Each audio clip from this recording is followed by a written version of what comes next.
What's up, guys? Welcome to another episode of Invest Iowa. Today, this is a big episode. This is a great episode. One of the so far biggest episodes that we're gonna have on this podcast. We have Logan Rankin with a multifamily investor, 3,000 plus doors, and then we have Daniel Doyle and his brother. They own 2,000 plus doors, and we're gonna get into multifamily. A lot of things I don't understand. Thank you both of you for being here, and I'll let you take the conversation from now.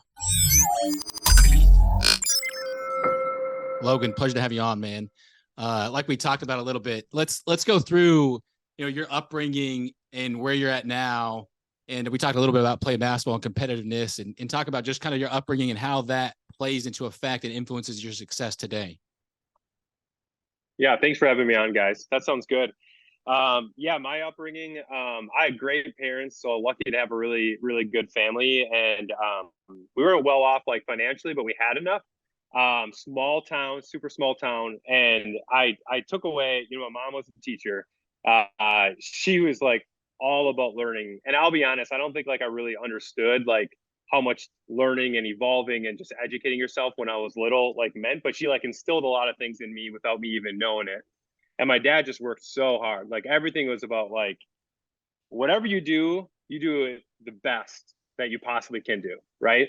And I think like those are some skills that just are with me to today that I've just taken along with me because I went to school, I played college basketball, I took a ton from there, which we can talk about a little bit later because I know you did too, Danielle. But I graduated and I did everything that like society taught me to do. Went for corporate America, right? Started paying down my debt, started putting all my money in a 401k. I fucking hated it all. Like I didn't where I was putting my money and understanding how to create wealth.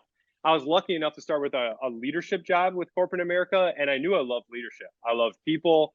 I was more than just like MVP of like different basketball teams. I was the captain, and I knew people. I knew I understood people and like how to drive results through people. So I was able to do really, really well. I spent a decade at Target, moved my way up, promoted over a dozen times, had some really high level jobs before I left. At one point, got a chance to lead 19,000 people. It was super cool, learned a ton. But around 2013, I started putting my money into real estate. I read enough books, right? Took that from my mom. Read, read, read. If you're not happy with where your life is or what you're doing, you got to educate yourself. And if you read enough personal finance books, there's no way you don't fall upon real estate. But no friends, no family, no coaching programs, like none of that. I just read books on real estate and then I took a chance because that's like one of the things I tell most people is like most people just won't take action.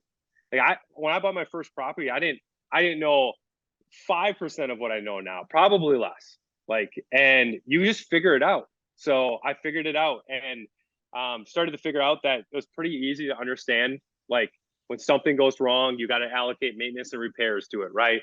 The insurance cost, property taxes. Like it wasn't as complicated as, let's say, buying a stock and reading an annual report and trying to figure out, if that company is going to make the right decision. You sure as hell don't have control over those decisions. Whereas the real estate, I just loved how much control I have over it. So then guys like my wife and I, we lived on about like somewhere between 5 to 10% of what we made for like 7 years. And we just kept going broke by putting all of our money in real estate. So bought a one unit 1 year. The next year I bought a duplex. The year after that, about two duplexes. Year after that, bought 10 units, then 50 units. And then, after I got a 192 unit deal closing in a couple weeks. That'll be the first time I break 3,000. So I'll have 3,067 units after this deal closes in a couple weeks. Started in 2013. So it's been a decade now to like look back at where it was to where I am now. And I would tell you that I'm so happy I pulled the trigger. I wish I would have started in real estate a lot sooner. Because there's the price per unit, as Daniel and I were talking about before this show started, was a lot better back in 2013 than now. But I'll tell you what, I know a lot more than I do now. So you're able to make deals work, and you're able to see things that maybe other people can't see. And so where I am right now, I think like you ended with like, where's my mindset or what did I learn growing up? Yeah. I've never been outworked in anything. So somebody can work as hard as me, but you won't outwork me. And I think I got that from where I was raised. And then I think the amount of time I put into learning would surprise a lot of people. So I finish a book a week, and so I really, really, really try to spend as much time as I can educating myself and growing. And I think it's a big part of like the success I've had so far. Yeah, that's really good. And there's so much to unpack there. Because one thing I love that you said that my wife and I were the same way was like you lived on 5 to 10%, which we weren't that frugal. We were really frugal, probably like closer to 40. But that's I love that story, because it's just so many people need to hear that today and need to not just hear it, but execute it, right? Of like, man, if we lived on way less, we could accomplish so much more in a year. You know, like did you see Ormozzi's post about Diravante? Yeah, I love that. Incredible, right? Of just like, man, you don't need to wear these clothes. That's it. Dude, it's like, that is it. Save, save, save, save, save. Learn, like you said, incredible. And let's dive into that, you know, because I think one of the biggest things, and one of the reasons why we wanted to have you on here is because of, you know, you talk about being a disruptor in property management. And I think, you know, you've helped from afar, just us and our company, try to restructure to have the most efficient, successful team. And so what goes along with that is learning. Maybe we should talk about your structure of property management, and then dive into, though, like, how did you come up with that? Like, walk me through your thought process on like, man, we're going to structure it this way because this is the way to do it. Because that has to be some type of experience or learning that really triggered that, right? Yeah, I think a combination of many different leadership books, and then obviously my experience in corporate America leading large teams. What triggered it was, I think most people know this, that you can't be amazing at like 25 different things, right? No matter how good you are, it's just really hard to be the best. And if you read, I mean, there's literally a book I think on called The One Thing, right? But if you really narrow it down, what I've learned in the teams that I've led is somebody can do exceptional at about 3 things, right? The average person can do 3 things. Like maybe if they're incredible, they could do it at 5. But I build all my systems around average people, right? Because I mean, if you really want to build a big business, it would be like, I think there's a lot of people that like talk about would just like hire amazing people. Yes, but if you build amazing systems, you can have average people or people that don't need to be necessarily amazing be able to do amazing things. And most people can do 3 things really, really well. And I remember I bought my first apartment complex. It was a 55 unit, not far from here, 20 minutes from here, still own it. And I met the property manager. And I'm just tell you this quick story because it drives the whole structure. And I'm like, hey, so what do you do? Because like I literally don't know what property managers do. It's my first apartment. I never had one before. Everything else was like 4 and 8 units, right? Yeah. I own everything myself, so I had no partners. Yeah. You know, I nobody else to talk to about this. And not my real estate agent doesn't know a damn thing. You know, the bank didn't know a thing. So I'm like, this lady's like, yeah. So I do the leasing of the units. I show the units. I do the delinquency. I put the 5-day notices. I do the evictions. I clean the units. I do the move outs. I do the move ins. Anyway, I'm writing this shit down like literally as fast as I can. And she gets up to like, I don't know how many things. Let's just say 30 things. And I have to stop her. And I'm like, okay, got it. So you like, and then in my head, I'm like, this isn't normal, is it?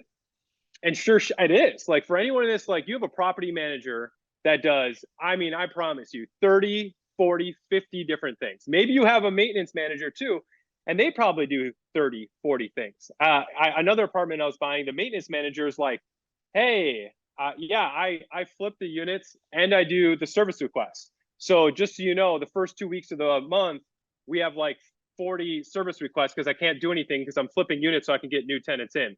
So I'm like, so you just leave all the plumbing leaks, all the garbage disposals that are broke, you just leave those. And he's like, well, yeah, because we got to get the new units in, and I'm flipping the units.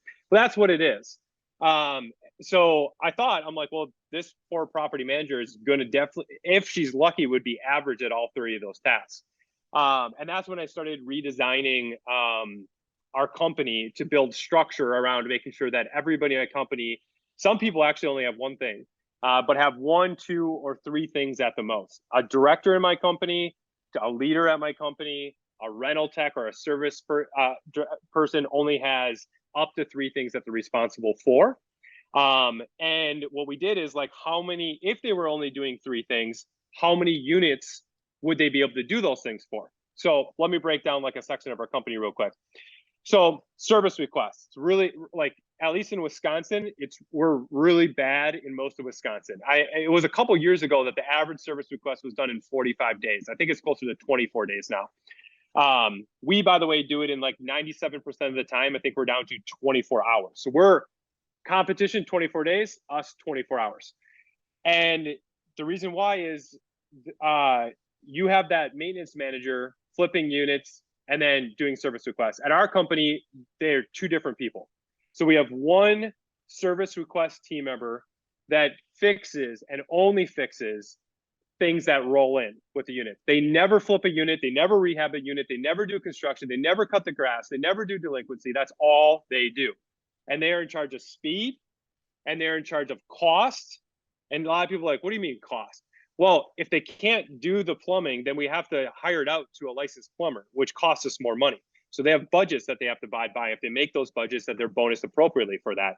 And then obviously they're bonused by, we call it like an experience score. So like, did they do a quality job? And, you know, were they able to receive a 5-star review through AppFolio or a Google review or whatever it may be? But that's the 3 things they're scored at. And that's it. Now, the maintenance manager could do 200 units when he was flipping units. Well, if you want to call, he could actually do it. He really wasn't doing it for the 2 weeks, right? Our average service request team member can do 500, right? You know, not 200, but 500. Our best can do 1,000, by the way, one person. And Your why average can is do because, 500. right? One person can do 500 units. So if we're like buy 250 plexes, you're hiring 2 service techs. Or yeah, you're hiring 1 service tech. Sorry, 1 service tech. Yeah. Exactly. And then what they will do, they'll go between the sites and they'll take care of all, and that's all they'll do. I get a lot of, like, I used to get pushback too, like, well, Logan, if you don't, where's the property manager? We don't have, there is no property manager. And they're like, well, who's on site? I'm like, we have more people on site than we would if we had one property manager, right? Because that service tech team member that was doing all the things that I just said, he's there, and he also has a few things. People see him, right? They're wearing the property management shirt, they're wearing the property management hat. And obviously, if there's something that's outside of his job responsibilities, he knows to tell his boss knows to tell somebody else in a different silo. So for example, we have, we call them CTAs, Community Territory Ambassadors. They are only in charge of grass, snow, and common areas. That's it, right? So anything basically that's not in a unit, they're in charge of. So when they roll up on the property, they're checking to make sure the grass is cut. And we make sure it's not just cut, it's edged, it's weeded, like it looks amazing. All the trash is picked up, the common areas look good, they're clean, they smell good. We're trying to raise the standards. That's part of the disruption in property management, is not just our structure, but like, we want our grass to look better than a single family house across the road. And we feel that residents do too. So if you look at our properties, you should feel different than, go ahead. Yeah. So your CTA, are they actually doing the work, like mowing the grass, or they're just managing it? They're like, hey, I'm here to check if the walls in the hallway look good, and if the grass is cut, and if it's not, I'm going to go ping our maintenance tech who's going to do the hallways, and I'm going to go ping our vendor who does the grass and do that. Or are they actually doing the work? Great question. Combination. I would say most times they're checking on, and because, like, for example, we have one guy that does the majority of our grass, right? It's much cheaper for the economy of scale. So then he knows, our CTA knows that person and will get on them. And we're very big in incentives. If you do a really good job, you can earn more. If you don't do a good job, you're going to earn less. So like, same people cleaning our hallways, if they're not doing a good job, 2 people are penalized: the person that was getting paid, but also the CTA. Every time a CTA goes to a property, they have to fill out a scorecard. This is really cool, actually. So you got to, like, I'm a big, there can never be shared accountability. In my company, no 2 people are in charge of the same task. And then one of the best things that we do is the shared accountability. If I can make the resident hold us accountable, or figure out a system the resident holds an individual accountable, that's even better. It is better. So like, when we have a CTA roll up, right, how do you know that the CTA is filling out the scorecard the right way? Like, for example, Daniel, if you were my CTA, or I was the CTA and you're my boss, Daniel, and I rolled up and I just filled out the scores, right? 6, 6, 6, 6. Great property looks great, right? You're not there as my boss. You don't know if it's great. So where's the accountability, right? The score. Yeah, you can come check on me once in a while. Obviously, as my leader, you're going to be at some of my properties, but maybe not today. So what we do is we have a card, right, that's branded and has all the different things that make us different. For example, on this card, number one, it says, Sebastian, you're a resident, okay? Okay. I'm the new CTA. You just moved in. I get a notification from my move-in department, okay? My move-in department says, hey, Sebastian just moved into A101. I now have 72 hours to meet Sebastian. I knock on his door. I introduce myself. I say, hey, Sebastian, just want to let you know my name is Logan. I'm the CTA. I'm in charge of this community. I'm in charge of the way it looks.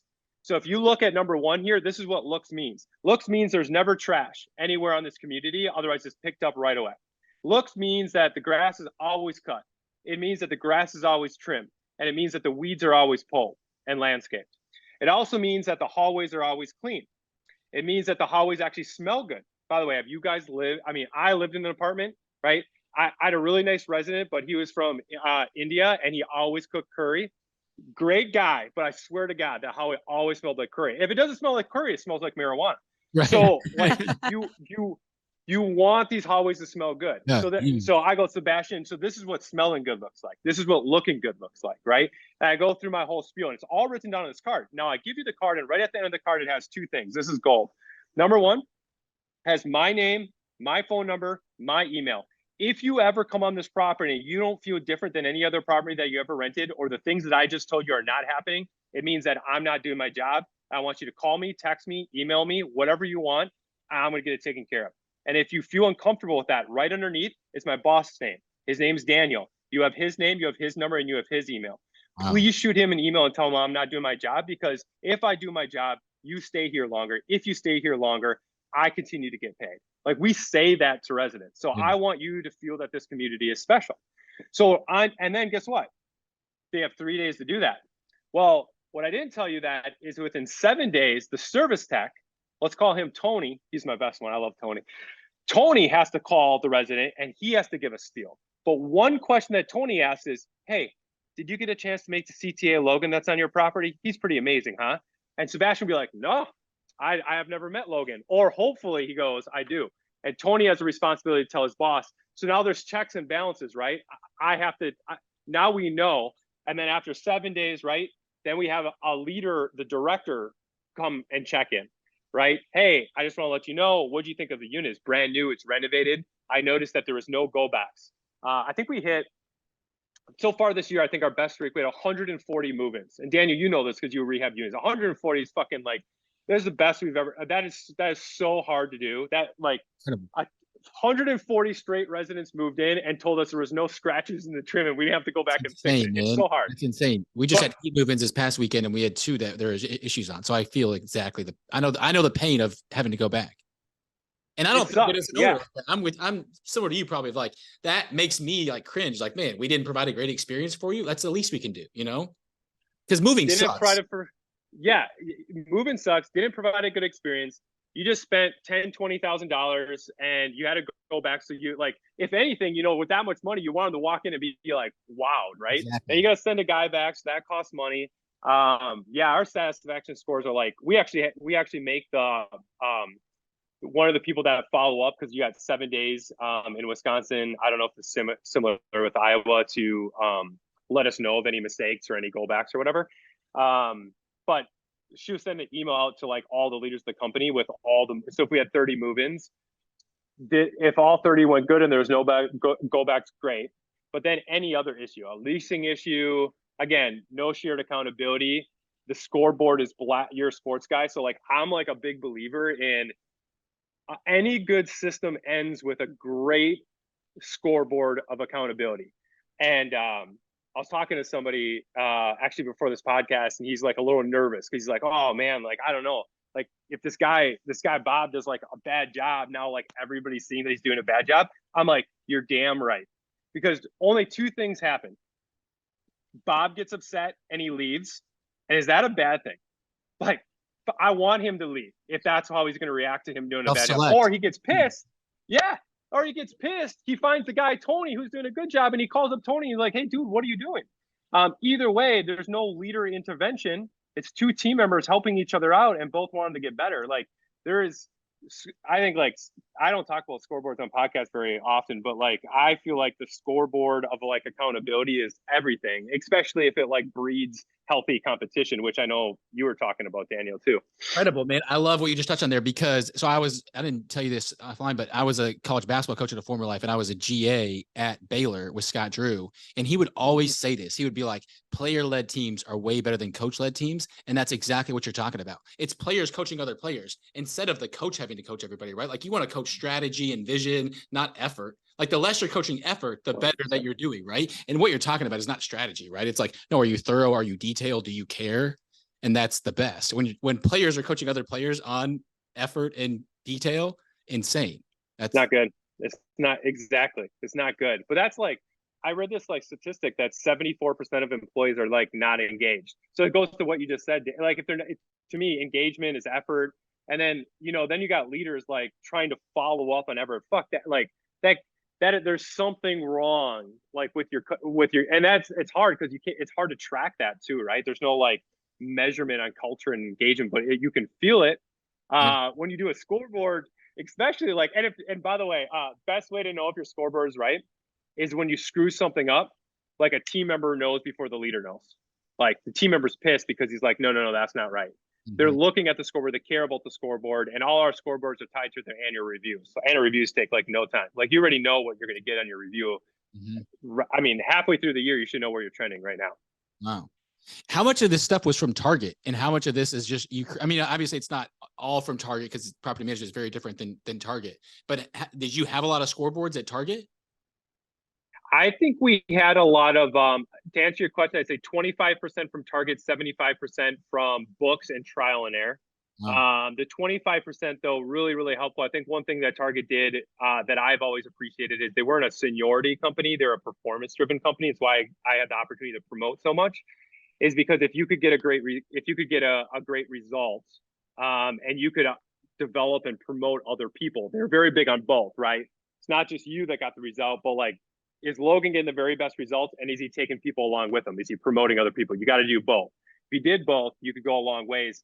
They didn't just show you the scoreboard, but like when I was a store director within a district, there's like 12 other stores, right? But they'd also, that score, you could see everybody else's score, and then they would rank you. And I think that was key for me. Somebody that was always very competitive is like, if green was 95%, but I was ranked third, and green meaning like you're doing your job, never okay. Like, right? Like, because if first was at 98, then I needed to be at like 98 and a half. And I think like I realized that about myself. So like when I started my company, I think the thing that I took away from Target was like, I love that they showed where everybody else was. The thing that I wish they would have done better that they didn't do is we should never have made green 95. We should have just ranked it out. I mean, if you read Jack Welch's book, I mean, he was firing 10% of his company every single year. Like he was way more cutthroat than I am. I just want people to see how good they are, make sure you're above the threshold, but then make sure you're like chasing that champion. And if you are, properly awarding you, like with the service tech that the guy Tony was talking about that has 1,000 units, you only get more units if you are ranked number one or meeting all your metrics for a consistent period of time. Now you might be asking yourself, well, why the hell would you want more units? You're making your job harder. Well, bonuses are multiplied by the amount of units as a service tech that you oversee. That's sick. So if you hit speed, if you hit quality, and you hit service, and you have 500 units, and let's just say, I don't actually know, I'd have to ask my operations director, so don't hold me accountable to this, but let's just say it was $1 for each unit that you had. Well, then if you hit all your metrics, you made 500 at the end of the year. Tony hits all his metrics, or end of the month, I'm sorry. Tony hits all his metrics, he's making 1,000. He's making double the bonus of you because he can handle double the units. Yeah. So now in property management, it's about efficiency. So now Tony's thinking about like not just going in and getting the job done fast, but getting it done right so that the service orders don't pile up on him. So he's eligible to take on more units. Yeah. Well, and also I think about budget, right? And it's like, if I have this in my budget for 500 units and they take on 1,000, your salary, I mean, maybe it doesn't double, but it's like you have more in your budget to pay him, right? As a base salary. Because he's doing Exactly. the work. It's a win-win. Yeah, it's really a cool. huge win-win. I like that. So if you can, you're gonna rewind a little bit here, but like, so can you walk through your structure for every 500 units you have then? Yeah, and what's the number? I mean, I don't know what I don't know what the number is, but I just picked that arbitrarily because you have 3,000. It's like 1/6 of your portfolio then. Yeah, it's for each silo, they kind of over time. Here's what's tough. It's not always 500. Like our structure of our company is broken into 3 sections, right? Operations, communities, and our executive/office, right? Executive/office is going to be accounting, delinquency, leasing. Like we lease 95% of our units from home base. Like we don't, no showings, no on site, just use AI and virtual showings and for the virtual tours, Matterports, whatever.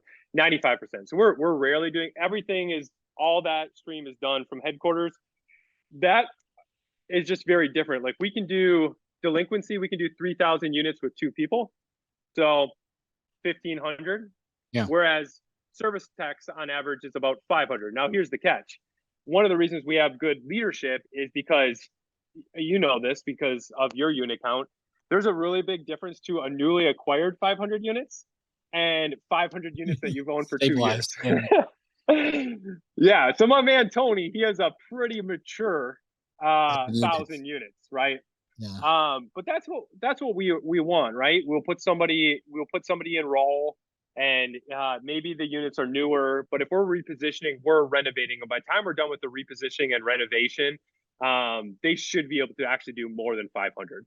So rental techs, typically, I was sharing with you before the podcast, right now across the portfolio, our highest in a month is 153 full turns, which we did last August. So I'll be interesting this August. We're really, really ramping up, obviously, now that we're in July. And we have last year, I think we did that with like 13 to 15 teams. This year we have 17 total turn teams. Turn teams have 3 people team. And then we have 2 leaders at 3,000 units that lead all the renovation crews.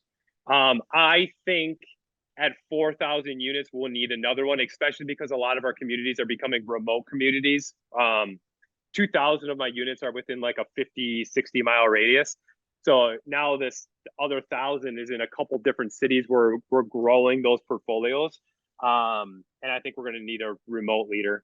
And communities division, 2 leaders, again, with 1 director, 2 leaders. And I think, again, somewhere between the next 500 to 1,000 units, we'll need a remote leader as well, too. So I think a leader can comfortably handle about 1,500 units at our company. Now, if they're all brand new, obviously they wouldn't be able to, but as long as there's some sort of stability. And I think that's like, as anyone's growing their portfolio, I think that's always the thing that you just want to be the most mindful of with your silos, is because, like, you dump a bunch of units on a team that has heavy renovation, that's going to be really tough for them to handle. So they might not be able to eat as money as somebody else eat, meaning the amount of units that they can be able to handle consistently. And you just don't want your metrics to drop. So we're pretty cautious about that. Does that help? Yeah, that's really helpful. So when you say communities, then, so what all categories fall underneath communities? Is the CTA falls underneath there, I'm assuming. And yeah, good. Yeah, I love this. Yeah, CTAs is the lowest level. So community territory ambassadors, and they can handle about 500 units, very similar to a service tech, some more, some less, depending on the maturity. And then within that division, there's they have enhancement specialists, which they mostly focus on like cleaning of the common areas, painting of exteriors if we need it.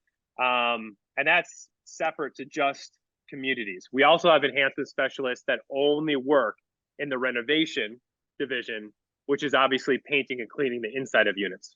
So called the same, but in two different divisions. After CTAs, though, that rolls right up to a community leader, which we have two. And then that rolls right up to the community director. So that's what we have. Everything else then would be like, obviously trash is vendored out. Most of grass is vendored out. Snow is vendored out. So our CTAs are just holding a lot of those people accountable. Yeah, that's really cool. And then for delinquency, so you said that's executive. Delinquency is an executive, a part of the executive team. And then one for every 1,600 units, 1,500 units roughly. So you'll have two here coming up. You have one right now, and you'll have two coming up when you close on this 197. Okay, I love that you asked that. So I used to screw this up a lot. So we're about to hit, we'll have 3,060 units after we close on this 192 unit deal. So we know that when we hit 50% over the expectations is when we need to have already hired the next person. So if our first delinquency person can do 1,500, we have to have one hired, before we get another 750. And the reason for that is because the next 750, they're not as efficient as the first, right? The first should be able to handle more than 1,500 because they've been doing it the whole time and they've been operating in the system.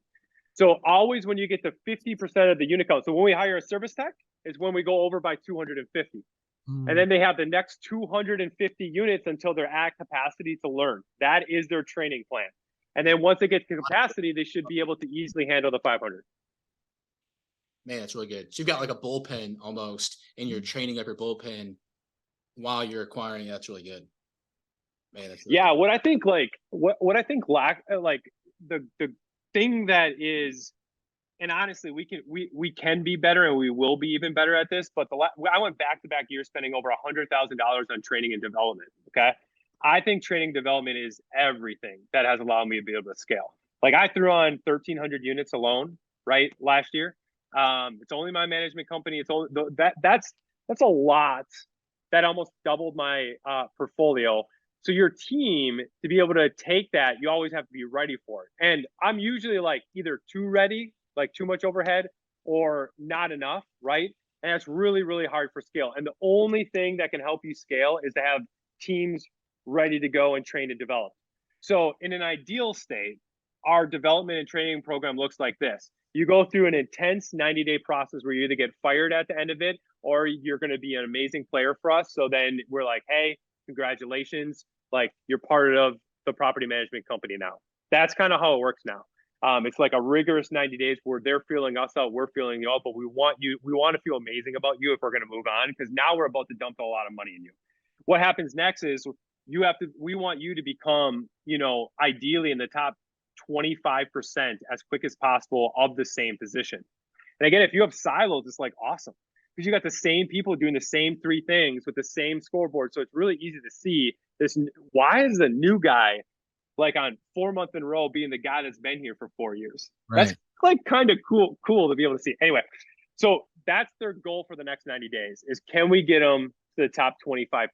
Fresh blood, fresh talent, eagerness to win, etc. If he does, he wins the opportunity to do two things.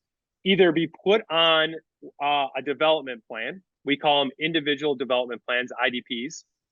And we will actually put down all of their individual opportunities personally with a team and based on results. So it'll look something like this. Individually, we feel like you don't know how to have tough conversations. So you're not able to demonstrate courage. So we're going to put you in positions to help you demonstrate more courage amongst your peers these next 30 days. Team, we really want you to be able to, hey, you are doing awesome at this one thing, but you're not helping everybody else. Like everybody else is doing worse and you're only in the company 4 months. We want you to be better at reaching out to your peers and sharing what you're doing to make them better. Like you being able to make people better makes our company better. And ultimately that's really important to us. So we're going to put you in a position and see how you do with that. And then lastly, while you're really good at these two things, you're still in the bottom quartile for this. So we want you to really focus on this and show us how you can like scale that result. So we got the U bucket, the team bucket, and the personal results bucket. And we'll like define, their leader will actually define activities for them to try to put them in those positions so that we can give them valuable feedback. So that's like one of the things we do if we think they have leadership capabilities, because we want to get leaders. We want to promote leaders internally. Our company's 3.5 years old. Doesn't happen very often, right? Because I mean, quite honestly, we don't have people enroll, or maybe they don't have the experience. So we try really, really hard to force those experiences to really push their development. It's kind of like we were talking about with renovations. Obviously, the time value of money is super important. Most people think of that in just like repositioning a property. I think of it in almost repositioning a person. Mm-hmm. If a person normally would take 3 years to learn this skill, how can I help them learn this skill? Like giving somebody a difficult message and having that person respect them and get better. Very, very hard to do. So how can I shorten that learning curve? That's one of the things we do. Or, I mean, you know this, Daniel, but like, how much money does it save if a service tech can put in a water heater versus hiring a licensed plumber to put in a water heater? Like 100% probably. It's crazy. So we also have like tiers for our service tech, like a service tech 1, a service tech 2, a service tech 3. You obviously come in the property as a service tech 1, paid what a normal person would get paid. But now that we know you're good enough and you're in the top 25% quartile, we'll make you eligible for a training plan over the next 6 months. And if you can do service tech 1, they have to be trained on what we call service tech 1 plumbing, HVAC, electrical, and drywall type things. So maybe you can definitely fix a leak. You can fix a garbage disposal, but you definitely can't put in a water heater. Okay. So now you go on, if you want to be a service tech 2 though, you got to be able to put in a water heater. You got to be able to take out a toilet, put in a new toilet. You got to be able to put in a backsplash. Maybe like other things that are a little bit more complicated that we normally have to hire out. So we'll train you on those things. You'll get a test. You pass that test, you'll get an automatic raise. Now, this is not a raise at the end of the year. It's a promotional raise, because now we're going to call you a service tech 2. And then obviously it's a win-win, right, for our company, because we're definitely going to hire out a plumber less times, because we have like a plumber apprentice like on our team that is trained to be able to do those things. Now we have licensed plumbers on our team. They're the ones that actually train on these team members on plumbing things. But like, as you know, in multifamily, 99% of shit that we're fixing, you don't need a licensed plumber for. You just need to be trained. But that's a lot to your point. Like, we just spend an enormous amount of time, and we need to spend more being transparent. Like, it's one of the biggest things that is like driving me crazy right now is that we're at 98 team members. So we've hired almost 40 people already this year. You can feel it. You can feel it. And I want every single person, think of, like, you're really competitive. We were talking about this before. I want really competitive people on my team. And if I was really competitive, doing a good job at my job, other than pay, what would I want? The opportunity for more responsibility or more compensation, right? Or opportunity. Well, we're one of the fastest growing companies, like in my entire state. We should be able to give that to them. Like, we don't have to give them the promotion tomorrow, but let's give them the plan that leads to the promotion, so that they're thinking about what they have to do to better themselves to hit those things, and they're going to be highly engaged. I know I would be, because I know what's coming, and then they won't leave us, right? They're going to be excited about that next challenge. So I think I actually think that's what lacks in most property management companies. A lot of the older property management companies, not only do they not use technology and all that and all the other stuff that they should to disrupt, but they actually they have people that have been in the same role for a long period of time, and they're just not challenged. They're not fulfilled in their job. They're just doing it because they've always done it, right? Yeah, you get comfortable. Man, that's really good. That's really good. And so what advice would you give someone, because you used to manage third party when you were working for Target and having your own properties. What advice, you've got property management really dialed in. Not all third party property management structures are structured like your company, to where they have, one person wearing only 2 or 3, we're specializing in 2 or 3 things. How people are managing third party property management companies that aren't structured like that, what advice would you give them? Yeah, that's a great question. So asset management is a little bit more difficult because you can't call all the shots. So I did a few things that are unique. And by the way, if there's any, you asked such topics that I'm super passionate about. So if I go too fast or there's you want to cut me off, go ahead and do that too. Oh, it's really good. Just we could have like 3 podcasts like on the different things you're talking about. I'm like, we could have a whole podcast about scorecards. But anyways, go on. I know, man. I love this stuff. So I appreciate the question. So asset management, what I would used to do is you just pick your let me boil it down to 3 things because I'm a man of 3, obviously. Yeah. I would say there's a lot that you can do, but if you had to pick the 3 biggest things, and I screwed a lot of this up. The number 1 thing I remember I used to do is I would sit down with my portfolio manager, right? Or the owner or whoever the guy is that, you ask questions to. And I'd sit down and I would go through my entire budget with him before the year started, like everything. So, all right, tell me what you think we're going to do on rent increases this year. Tell me what you think the average vacancy is going to be. And I'd come prepared with what I think it should be. But ultimately, I think the best thing that I did is I got them to commit to it. And that would look something like this. All right, Daniel. So, obviously, vacancy last year was 3%. I'm hoping we can hit 2.5%, but I'm curious, what do you think you can do in my portfolio? So like at the end of the next year, I can have a conversation. I can be recognizing you because this is what you said you were going to do and you did it. And you say, yeah, I know you want 2.5 and I know we finished at 3, but 2.5 is pretty aggressive, Logan. I think we should 2.75 though seems about right. And now I have a decision to make. Do I push them or do I go with it? Most times I just went with them. I said, all right, you got it. I wrote it down. And then I went on to the next thing. So maintenance and repairs. What do you think? Like last year, total income, we did 7% was to maintenance and repairs. Obviously, we did a lot of rehabs. Do you think we can get 6%? And Daniel, you're like, yeah, I think 6% is more than possible. All right, awesome. Let me write down 6%. So I'd go through the most important metrics, right, that you achieve your NOI, and I'd write it all down. I'd scan it, and I'd send it back to them at the end of the status. I'm like, just so you know, like, this is what I want to use. I'm a big fan of this. If you can't tell, I want to be able to give you some incentives at the end of the year, but most of all, I just want to recognize like you for hitting these numbers that you committed to. These are your numbers. I put right in the email, you committed to these. I didn't force any of this. And I really want to make sure that we hit these numbers. So that was the first thing I did.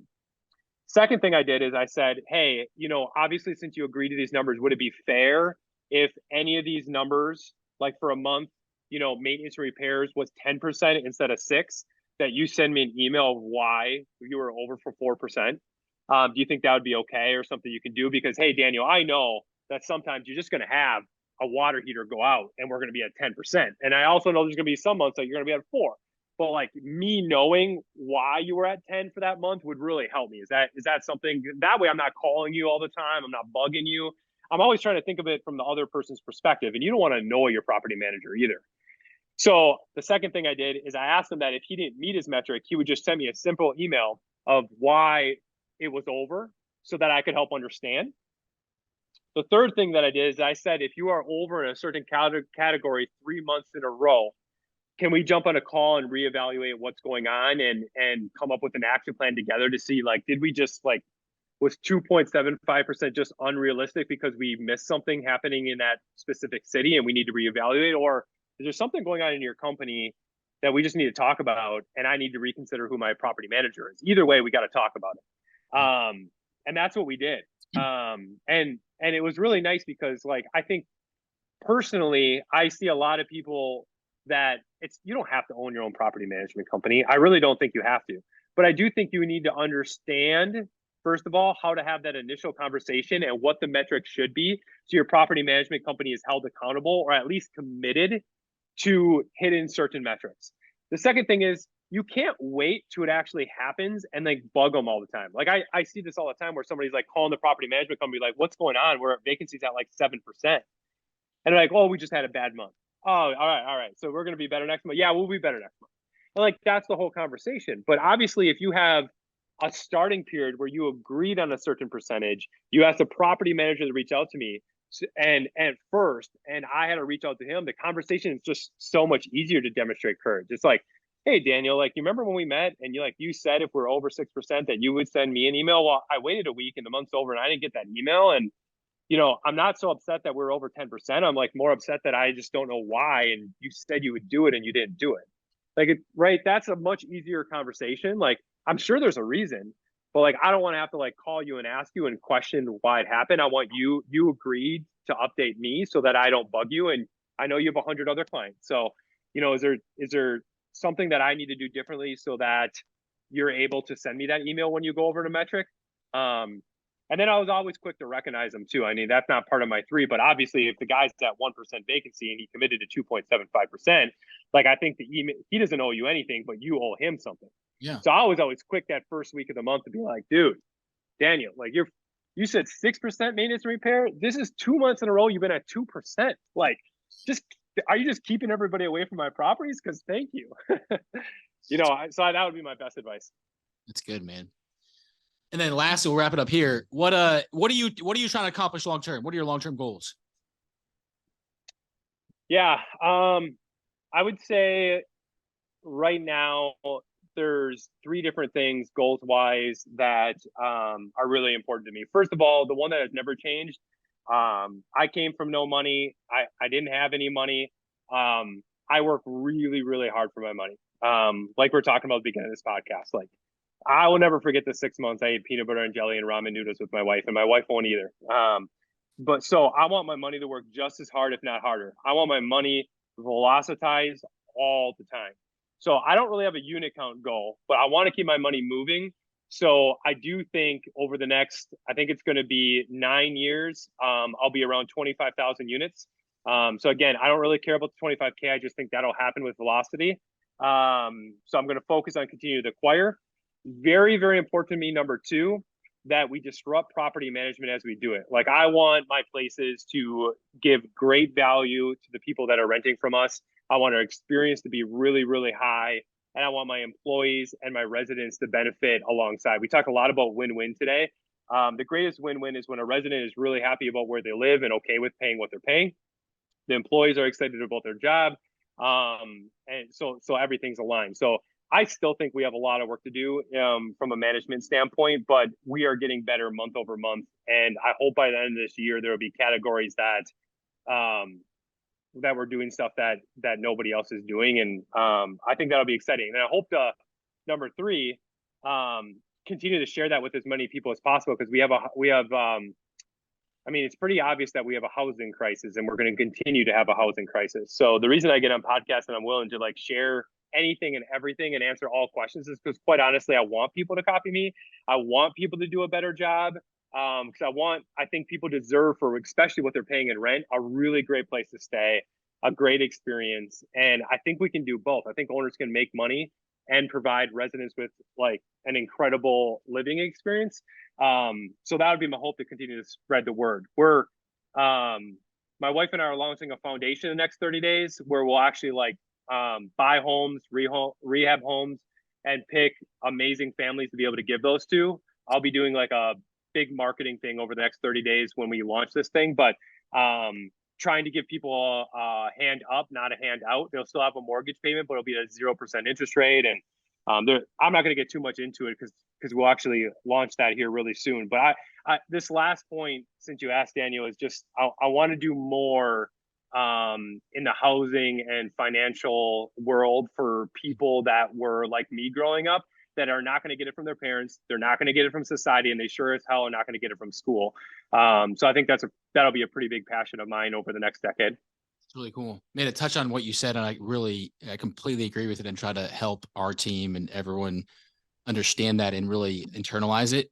Is one of our partners said this, and he was like, earn your rent increase. Like you're charging a rent increase, not because you're doing a rehab, but because your service should match the rent increase, and you got to earn it. And I just love that, of like, man, you got to earn that. And I think that's pure gold. And just if we can get everybody on the same team rowing in that direction of like, it's not just about the rehab that earns our rent increase, you know? So anyways, I thought that was really good. I wrote that down. That's really good. I have one more question for you. So because I think this will, if people are listening to this and they're in the same space that we are and they're operators, what would a lot of people are underwriting staff payroll costs at $1,100 per unit. I don't know what you underwrite at, but what are you seeing, when you compile all of the people on your staff and allocate it to the 500 or whatever unit count it is, what do you see that per unit count, per unit dollar amount being? I don't know, like per unit, because I don't do the math that way, but we're about 5.5% in total payroll and management overall. Wow. Sweet. Man, dude, I'm really thankful that you came on, and I hope everyone who views this got a lot of value from it. I'm sure they will. And thanks again, man. Appreciate it. Appreciate it. Thanks for having me on, guys.